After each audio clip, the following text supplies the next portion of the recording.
Hello. Welcome. Come in. This is Tamika's Den. I am Tamika. Get on in here, y'all. Get on in here. Kick off your shoes and relax your feet. You are now in the Den. Come on in, y'all. The kids, I don't want to see a damn Tahada. If you look like a Tahada, get out my damn face, all right? Try where the real talk begins. Kick off your shoes. Let's get into it, honey. Let's get into it. This is my review recap, child. And the vibe so sweet. This is when I tell y'all that safe space for and the foolery and the messiness where stories unfold and self-love takes control. From movies I to could have had a the V8, all right? This was supposed to She's breaking it down with a crown on her head and a heart so sound. Cause Ronnie is a light a candle, sip some tea. Maybe they should have named this Backstab. You're not alone, we got your friend. Welcome home. Yeah, that's what I'm talking about. That's how you spend a Saturday.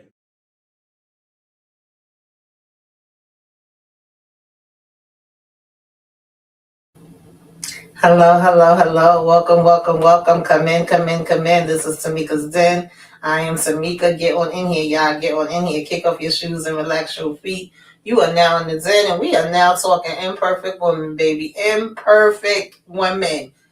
That is putting it damn mildly because, bitch, this is where we should have started, okay? We talking episodes 5 and 6. This is my overall thoughts, and we should have led with this. We should have got Nancy and Mary up in here to tell us some things that was going down and filling in the damn blanks. I see what y'all did there, Imperfect Woman, okay, with your little storytelling, because I don't know if I could trust any of y'all. Every time we get the other perspective, the other point of view, y'all be pulling up some damn bull. Okay, we gonna make it look like it's Eleanor, even though we all know that was spot on, and more than likely that's not what it was gonna be. We gonna make it look like possibility that Mary's son could be involved in these things. Maybe he know, what I'm saying, there's some things going on, shaking and damn baking between his daddy and Nancy. We gonna have Nancy like we know that Robert is raggedy as hell. He knew about this even though he was acting like he didn't know about it, but come to find out his damn family was like, hold up,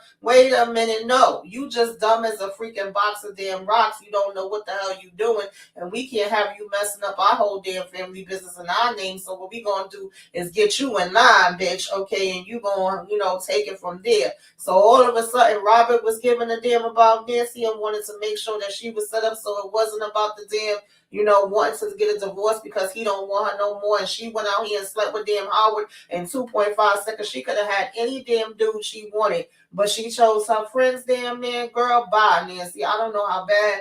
No, I'm not going to say I don't know how bad I could feel for you, because cheating does not definitely equate to unaliving. But girl, you was raggedy. We ain't going to act like you wasn't. But then Howard tried to do the okie doke bitch and act like he was threatening people. So you was going to tell Howard when you would have been exposing yourself to? I highly damn doubt that, because we are finding out that you a professor predator and your ass is raggedy as damn hell too. I might need to be in some handcuffs, or you might need to be unalive too. We might need to be off with your damn head, because are you really out here playing with the kids, putting them in jeopardy? Your damn ex-wife talking about, girl, it wasn't never me and it wasn't about that. You over here doing DV? Yeah, Howard, I got my damn eye on you. Okay. Mary, though, says y'all really was sleeping on me. Y'all was playing in my damn face. I'm the one that y'all always be like, welcome back. Okay. Because y'all see me in the house dresses. Y'all know I'm a home, wife, and I'll be with the kids. I do a little writing on the side. We found out she was a damn TA for Howard when she was going for her PhD. And now he want to act like he got amnesia because we were supposed to, let her go to work after we raised up the kids. He talking about he don't remember that damn part. Bitch, let's go ahead and get into my overall thoughts. I'm going to break it down as best as I can because a lot went down, y'all. Okay, break it down to the ground. You know how we do because who we now, y'all. I've been fighting trying to figure out how I was gonna cover this because guess what? I wasn't planning on covering it, but I ain't gonna lie. Imperfect Women been giving us some stuff. Apple TV usually don't miss with the shows. Okay, so shout out to them. But I did, do my overall thoughts on 1 and 4, and I was gonna wait and then do 5 through 8. But bitch, now here's 5 and 6, and we'll probably get to 7 and 8 later on down the line. Maybe have a panel once the whole thing is over. But we getting into the conversation, okay? I'm gonna dip my toe in and just give y'all some of my quick thoughts because I was like, this is where y'all should have started. Y'all should have started with Nancy and Mary. The first time we seen Nancy should not have been after she was already unalived and on the table. Like, I get where y'all was trying to go, but it wasn't going the right for me in the very beginning. I already mentioned that in my breakdown of 1 through 4. If y'all didn't see it, check it out, okay? But yeah, this is the meat and the damn potatoes. Now we talking, now we cooking, now it's simmering, now we, cooking with grease, as my damn daddy would say, baby, because this is where it was at, okay?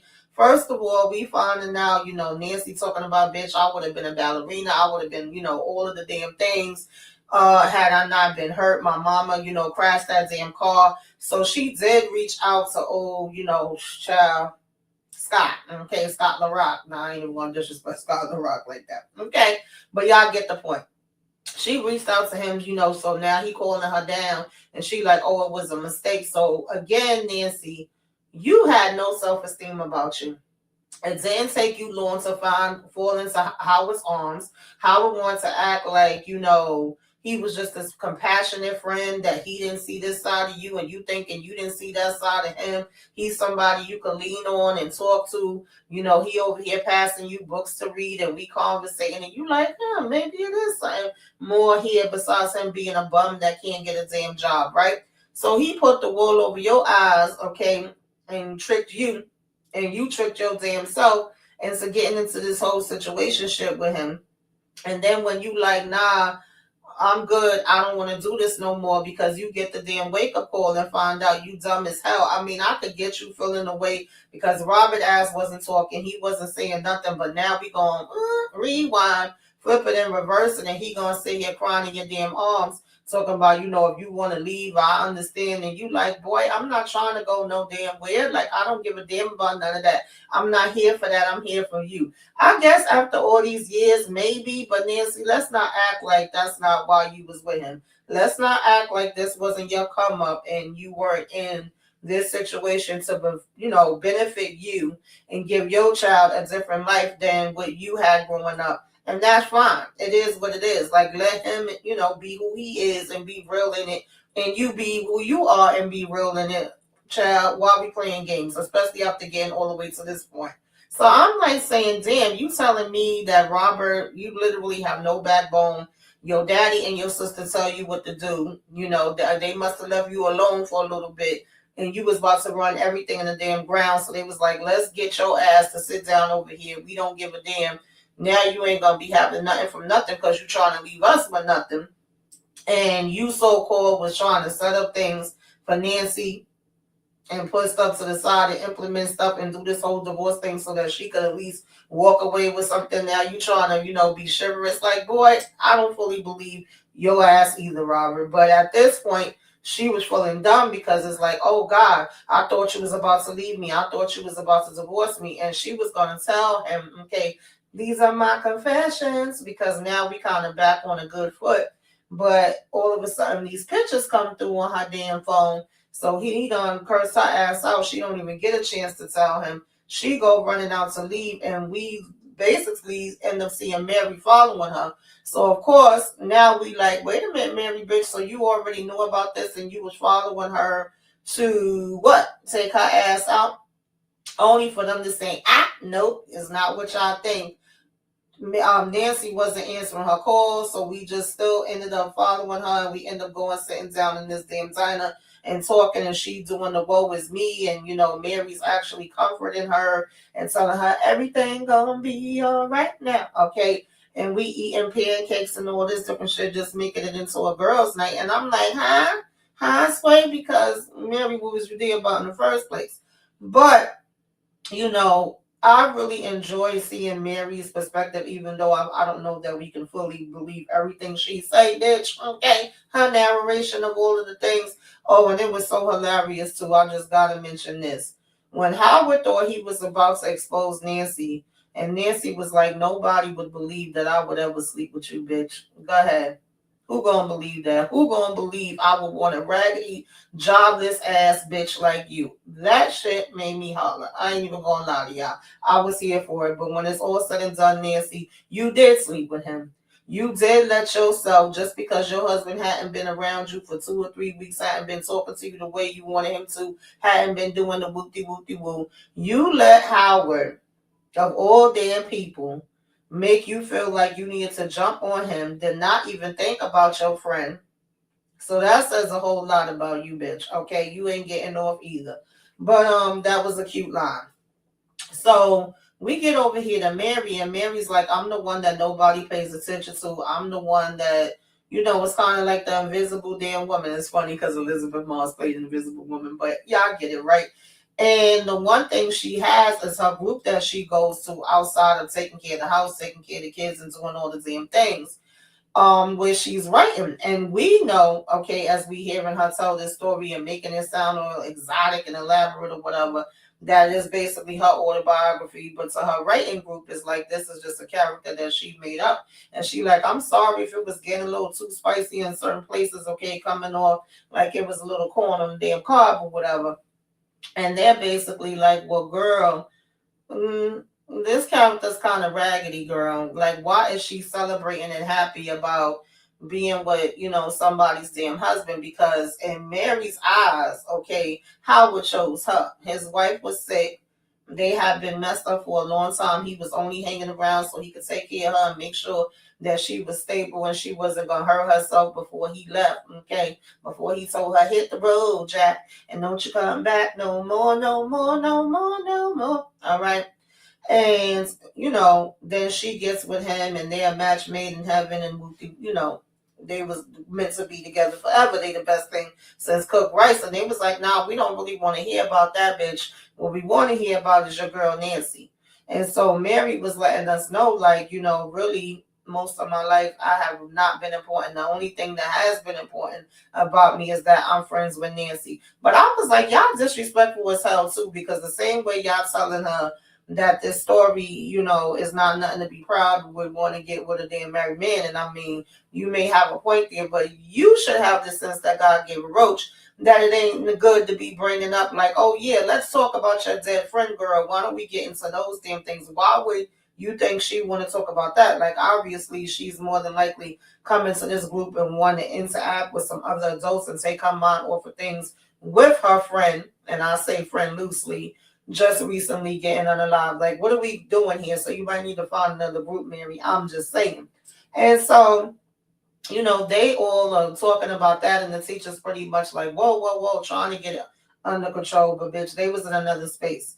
And we see Mary go over here to the supermarket, and Mary said, one thing about me that people be sleeping on that they don't know or don't realize, honey, is I ain't dumb. Okay, I know my ins and outs and how to get around and how to figure out things and find out things and get some things that I want. And we go in here talking about cough syrup. And I'm like, well, why the hell would she have to ask the guy? I'm like, was it a specific? Because she didn't say like a specific brand. It just was like cough syrup. I'm like, wouldn't it be in a certain section on the damn shelf? He like, I gotta go to the back to get it. Next thing we know, she in the damn car and he passing her a bottle of Adderall. I'm like, oh, Nancy, okay.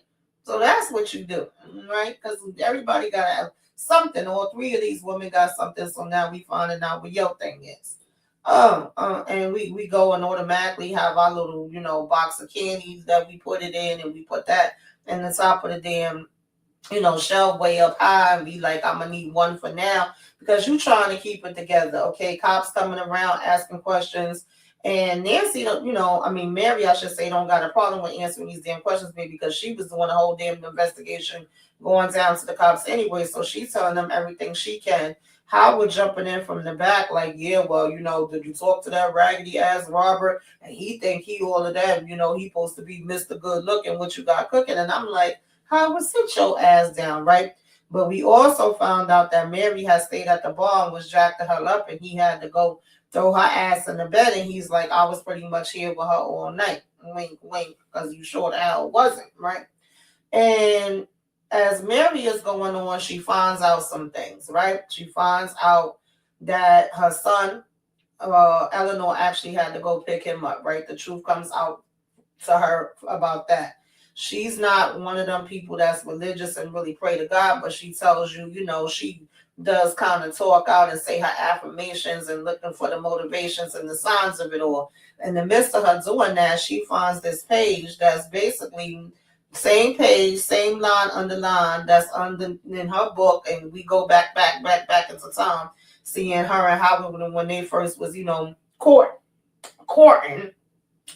And yeah, what a coincidence that you gonna have a page that's with Nancy that got the same line underline that I felt like was supposed to be a special dedication to me.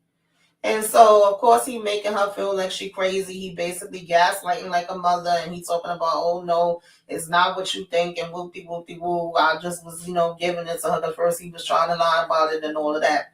So basically, once all this different truth come out, tea gets spilled.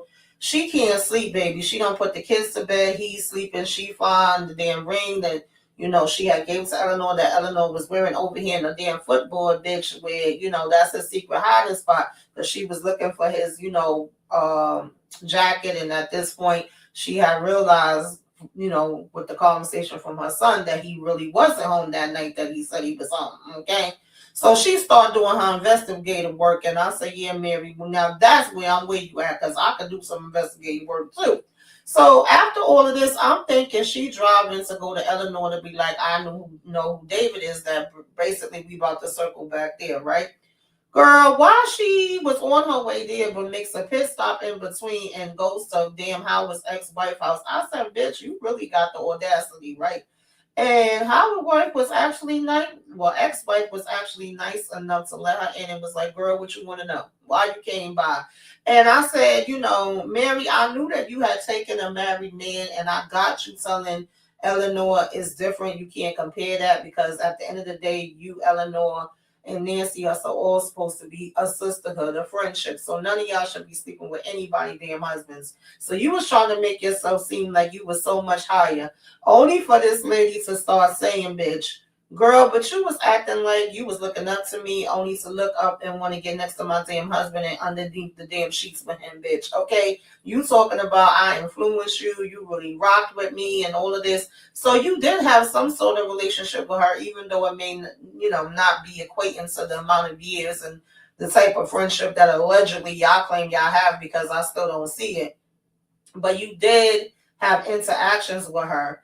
And you let this man fill your damn head up with, oh, she's this, she's that, she's the other. And now you finding out all these years later, lies, girl, that's not what the hell it was at all. Look at my damn knee, he did this to me. Do you see any cuts on my arm? She like, none of that is damn true. And you wasn't the first, bitch, and you probably won't be the last. And now since you was so freaking, disgusting and raggedy when it came to me, you getting your karma. What goes around comes around. How you get them is how you lose them. And so she gets her wake-up call with that, and then goes over to Eleanor, of course, tells her every damn thing. And in the midst of her being over there and them talking with each other and, getting their friendship back, she gets interrupted with a call to come to the hospital. Allegedly, her daughter got into them damn pills, baby. Chewed a whole bunch of them up now. I don't know what kid, even if you thought it was candy, once you taste that, you going to chew all of them up and swallow them. But okay, got into it, and she over here in the hospital having damn convulsions, and Howard standing in the back like, whole time, no emotions, no nothing. And putting the blame on her that she left them out and the little girl got into it. I don't know if I believe that. She seemed like she had a regular routine with these pills. It was, it was take it down, put it back up, take it down, put it back up. Now, granted, she had already took one, then took two more, which made three. And when she's driving, we do see like it's looking like the roads was getting blurry for her. For a minute, I thought she was going to maybe crash on the way to go, over to Illinois or wherever the hell she was going, right? Have some type of accident, but she didn't. And with her being upset and her having the adrenaline and her being on the medication, it is possible that she could have made a mistake and put it down. But I swear that she put it back up there. And I haven't even got to rewatch the 2 episodes since when I watched it. But I wanted to go back to look, do they show us if she put it back up? Because Howard is given that you would put her and these damn kids in danger. Is given that we really don't know who the hell you are at all. Okay, that she made a big ass damn mistake getting with you, and the way that he really did try to play in her face with, making her feel guilty, and then gonna talk about, oh well, our son is, a grown man anyway. Grown man where, bitch? And the kids, you gonna go ahead and take care of them, and we gonna move on over here because that's what the damn plan is, and ain't nothing to freaking think about. And so even with him wanting to do this move, is it like, because I don't believe there's no damn coincidence here. But I also feel like they trying to make us feel that Howard is really that damn, devious.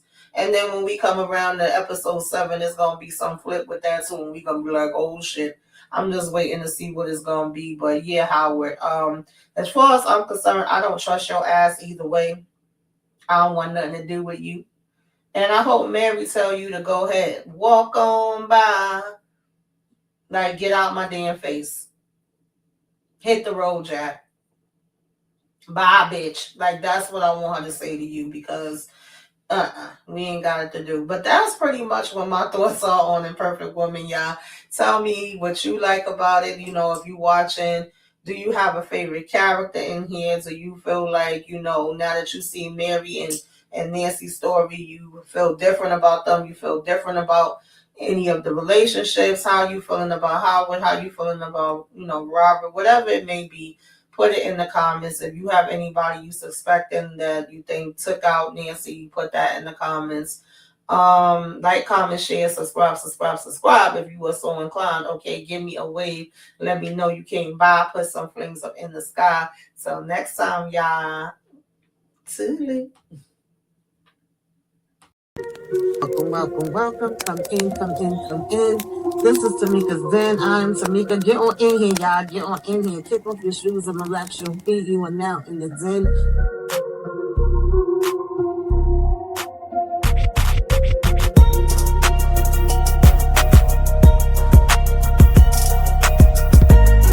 Go lock in with Tamika's Den.